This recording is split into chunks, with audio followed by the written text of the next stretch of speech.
DMF lights. Yep. This is our first go. We did a quick little install at my last house, but I wasn't even there long enough to know if it was any good. Yeah. And that was outside, so I haven't lived with them for a long time. So we're going in deep. Yeah. I got 90. These are retrofit versus the other ones. We installed the frame and everything. Right. Same module. So DMF is a lighting company out of California that makes these really cool modular style LED modules. And so this particular driver has the ability to do or have all different types of trim rings. In this case, this is a home with, they have retrofitted LEDs in here, the garbage. Right. So it's a 6-inch can for an Edison style bulb. Yep. They retrofitted them once with cheap LEDs. Right, and so we're gonna swap it out. So we're not giving you the full retrofit, so these aren't incandescent. This house was built in 2019. So what they did is they built it with regular just cans, incandescent cans, right? And they just bought the cheap retrofits. Right, instead of wiring it with the proper, proper whatever these plugs are called. Right. So what I decided to do, which was a little lazy, just wanted to test it out. We're going to put dimmers throughout this house. We're going to do a Lutron Radio Raw system where we'll have picos that dim each room, and we'll set up scenes and all that stuff. And so to keep it simple, I bought all the same maximum output DRD2s. And so these are 1250 lumen, 3500 Kelvin is the color temp. The lesson I've learned on this is that the higher quality light has more accurate color, and what we're used to is bluer. Right. So a cheap 3000 Kelvin will look like an expensive 3500. Right. And so these guys look like this. So this is the module. And this module, they have like 100 different types of square frames and spot frames. We're doing the retrofit frame, and these are all 6-inch. Now this is a 4-inch light, and so we needed the 6-inch retrofit kit. So this is a DRD2T, which is a 4-inch center, but it's aluminum, smooth texture, pretty nice looking. Better be, because these puppies are expensive. And then these are rated at 93 plus CRI. So we're going to take a Home Depot level Sylvania 650 lumen fixture, and we're going to put a Rolls-Royce level 93 CRI. These are equivalent to 14.3 watts, which is 1250 lumens of output. These here are 9 watt, 625 lumens. So we're doubling the light output and probably very likely doubling the color accuracy. And so these are 4K, which makes this house feel very sterile. The walls are like primer white. I don't even think I think it's just primer, base primer white, which we're gonna change. And we have 4K bulbs. When I came in here, all the other fixtures had 5K in them. So they had 4K in the ceiling and 5K everywhere. It's just not good, not a good way to live. And so we're gonna show you how to retrofit this. We only need one tool, and that's this. And the reason for that is these higher end LEDs have a separate standalone ground, where the ones that are installed do not. Right, so we're adding a ground pigtail to the can fixture. There's several screws in there you can utilize, but the one we're using is the round can to frame mounts to the joist, so there's a screw in there. We pull that screw out, put our grounding pigtail in there, and then wire nut it to that ground. And then what we have here is you could cut and rewire and wire nut everything if you wanted to, but the way to do this, to make it simple, smooth, easy, is this is like an $8 adapter. So this is an Edison style adapter, and so our light will look like this. And we're going to use the spring-loaded clips here. We'll show you how to do that. So the clips will lock it in place, and we have each fixture takes 5 minutes or less to retrofit. So let's show you how to do that. All right, so we're going to pull this old retrofit out and screw this at Edison. So this is like level 2 install. You've got zero skills to do this. So even you guys that marvel at my prowess, my install prowess, can do this yourself. Super, super easy. All right, so screws on the inside of the can, hold it to the frame, take one of them out. And then we'll use that screw through our grounding pigtail. Get these pigtails. Bought these at Home Depot. They were like pre-made or anything? Yeah, pre-made. They've actually got a grounding screw in them. We don't need the screw, just the pigtail. All right, so then we screw it back in like so. What I like to do is have it nice and tucked into the can so it doesn't interfere with the light itself. Trade you. A high qualified assistant. Yep, you are highly qualified. Probably overly qualified. All right, so we screw the Edison adapter in. It's your wire nut. The DMF light, the ground already comes pre-stripped. Orange wire nut. I'm using a number 12 or 12 gauge pigtail. 14 would be ideal, but Home Depot is out of 14, so up there, and that's it. Simple as that.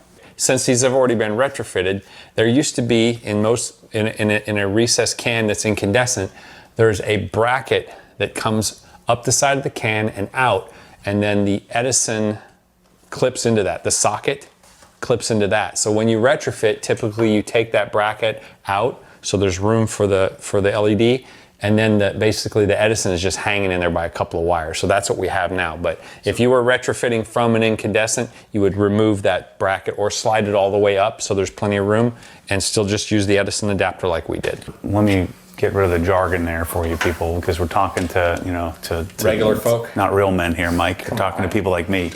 So there'll be wing nuts on there. So picture like a flat piece of metal up in there with some wing nuts, and you just pull the wing nuts off and you pull that metal piece out, and the Edison we'll show you in a minute. So the screw-on adapter, which is called an Edison style, so that there'll be two little clips, and you'll just pop those clips off of that little plate, and you'll just throw that plate away, and then that'll free up space to fit all that junk up in there. And then that's when you'll take one of these guys, one of these little things that you'll buy from us, and you'll screw it in place. Yep. And then that gives you the plug to clip on.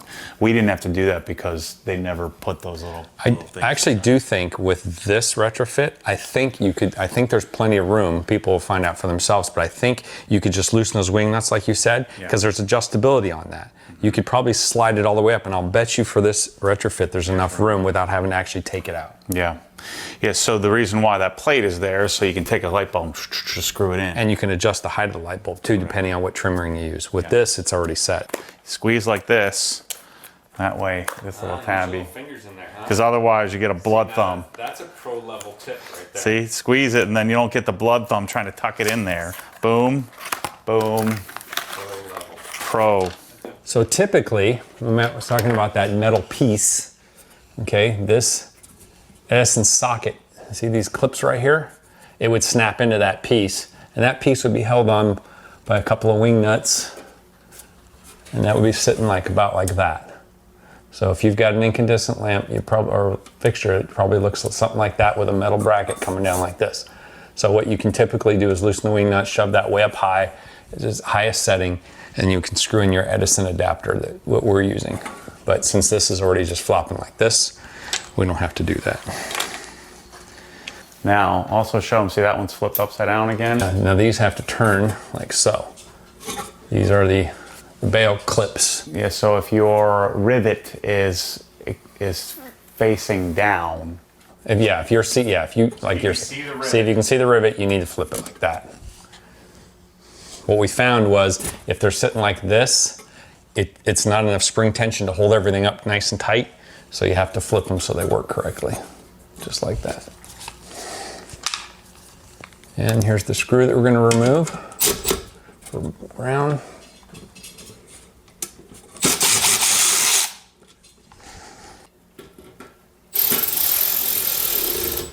See there's little graduated little ridges on here.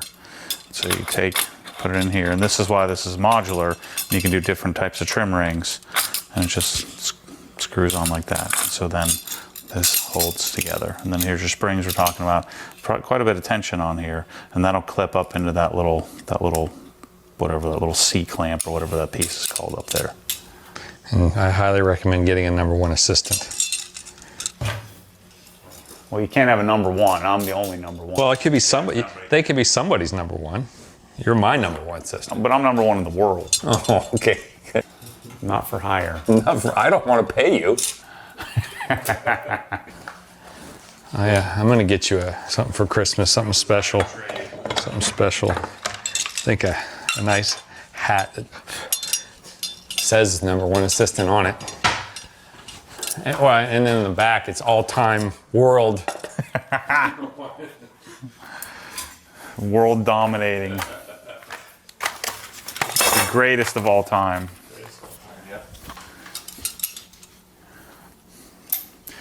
Another major role of a #1 assistant is to critique and criticize. So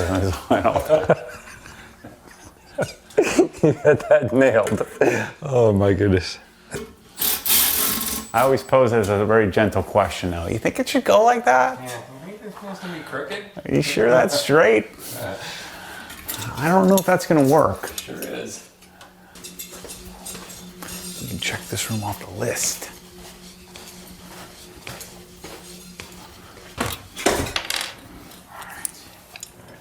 Make my fancy artwork here. Yeah, I'm getting This is when I'm sitting here. I like to sit here and just stare and sip some coffee like this. You ready? I've been ready, Mike. I just sit here and stare at my artwork. Okay, so 4-inch can. And it also has a retrofit already in it. So the 4-inch can is quite a bit shallower than a 6-inch can. So we are kind of limited on room. So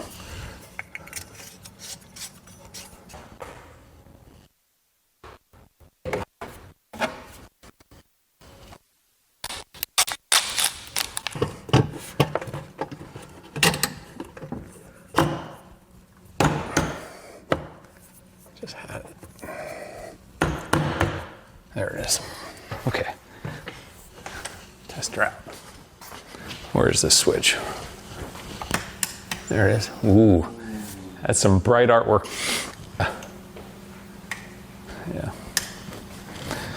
But there it is. So let's talk about validity of these fixtures. I've been living with them for about a week now, and in here in the house, having swapped out 96 fixtures, including the ones in the laundry room, which actually have done really, really well. So, a couple of things to keep in mind. I mean, these are aluminum baffled. It's just a heavier gauge material, and you can just see from the module that these are like a different level light than what you would find at most lighting galleries, most lighting places. Now, I've been so high on and done the last three houses I think I've been in where we did the Cree CR6 and then CR6T fixtures. And so the question I've been asking myself, and I have a little better answer for that, that's why I wanted to wait a week before I sat down with you and kind of wrapped up this video. This didn't feel transformative because we didn't go from incandescent to this high-end fixture. We went from a cheap, big box store Lithonia type fixture. So we'd already done the LED conversion. They were already 4,000 Kelvin. So we didn't go from 2,700 to 35 and get that real transformative change in this particular house. If you do have some older incandescent fixtures, you will see a transformation. But I think the big question here is, do you spend the money on this versus going to a much simpler, high-end fixture, which would be the Cree CR6, which we are also going to be carrying.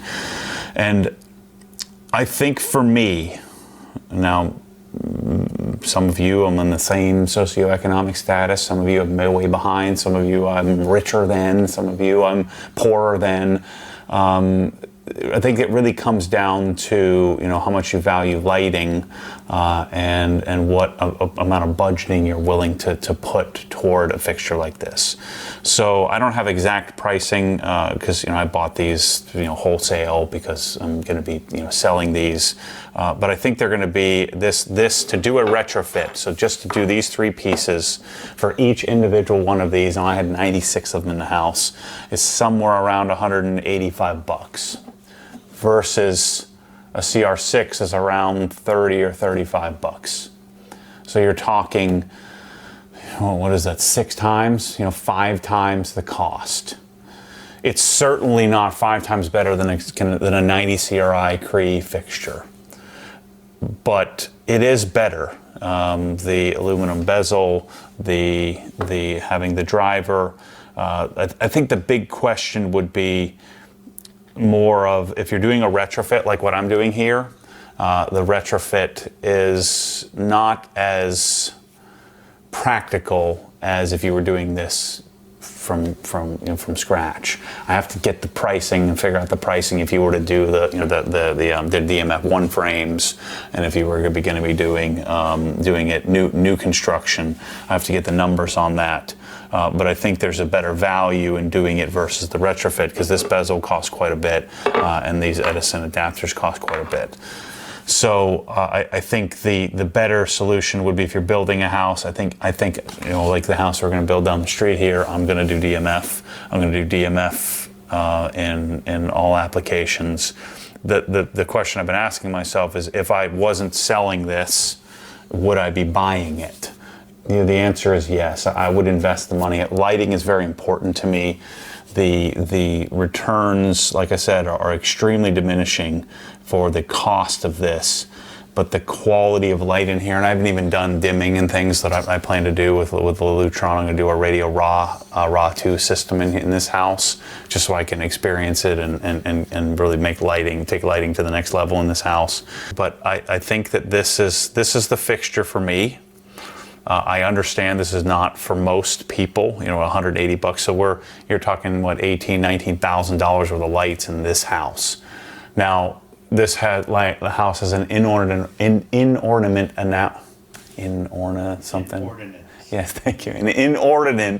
amount of fixtures. Most houses you'll have different lights, where I'm going to be releasing and showing you some light bulbs that you would want to complement these and normal fixtures.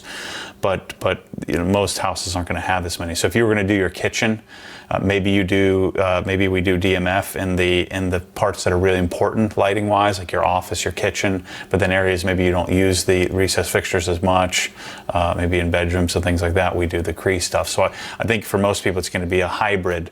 But if you had 20 or 30 fixtures in your house, and you wanted like super high quality, like best of the best, then I think I'd pony up the cash.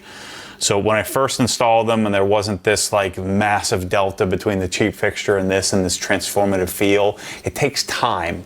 Now sitting in this room, I've got, however many lumens of light, 6, 8, 10, 12,000 lumens of light, and it doesn't feel fatiguing. And that's what I think you get with a high quality fixture. You also need to keep in mind that the reason I'm doing 3500K, which would normally feel very sterile and a little bit too blue, but in true color accurate LEDs, they're quite a bit yellower than you're accustomed to. So where you're normally accustomed to 2700 to 3000, you need to bump it up a bit and go to, I think 3500K is what everybody wants in their house, unless you just have a really classic, older style house. I think you're going to want to do some 3500. If you have a really modern house, maybe you go to 4K, but even then, I think 3500 is the way to go. It's just a softer, more pleasing light for this application. So that's a wrap on my first go at DMF. I'll have more assessing for you. I'm going to be putting it in other places, other areas of my life. I'm hoping to start the Destination OG properties in the mountains, in the Carolina and Georgia mountains, North Georgia mountains. So I'll probably be doing these more, and I'm going to continue to assess them as I'm here, and then figure out, how does it make sense? I think the answer right now, having lived with these, I think the answer is yes. $180 something a fixture. We can't publish pricing, at least not yet. I'm going to try to convince them to that. So you have to reach out to design at obsessedgarage.com, and we can design either a retrofit or new construction or remodel construction type version of what you would need to make this work. And then in the future, very soon here, we'll have full lighting control systems available to you, or I'm going to simplify this stuff and make it really, really easy for you. So anyway, any DMF stuff you might want, we can design. I did all general ambient 90 degrees pattern fixtures in this house, which is just way easier than trying to micromanage and pick some 45-degree floods and pick some wall washes and things like that. I just went with a really simple setup. But if we are designing a house, Kyle and the team can very likely help you figure out, you know, do you want to do different lenses? Do you want to do different colors and things like that? Do you want to do square fixtures? So there are other options. But this was my first go at it and doing a retrofit. Super easy install. Worked really, really well, as you saw, and I'll keep you apprised of what we come up with. By the time you do see this video and reach out, I will have pricing locked down, but we have to like email it for now because they don't want us putting it online. So that was my concession to DMF to convince them to allow me to be a representative for this stuff, and then obviously offering you some design help as well, which we won't charge you for. So thanks for watching. Thanks for your support. DMF, I think, is a home run. I think it's a win. It's you know, it's not a grand slam because of the cost, but if you want best of the best, these are really incredible. As always, stay tuned for more crazy. Thanks for watching, and hit us up if you need some help with lighting. I've been chasing this for a long time, and I'm hoping to provide you some value that's really hard to find in the world, in this world of lighting. So we'll see you soon.